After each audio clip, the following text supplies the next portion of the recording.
How do we plan all-on-6 cases? We can think of the all-on-6 treatment method as planning a fixed dental prosthesis on 6 implants.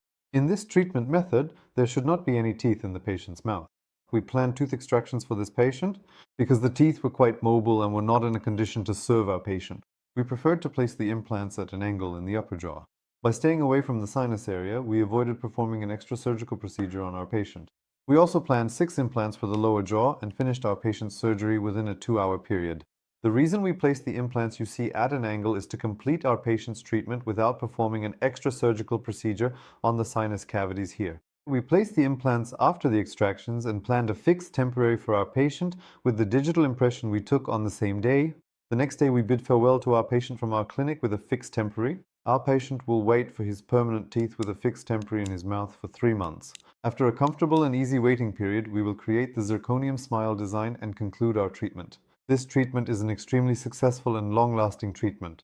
It is the treatment method closest to the natural tooth structure, which also satisfies our patients extremely in terms of comfort and aesthetics.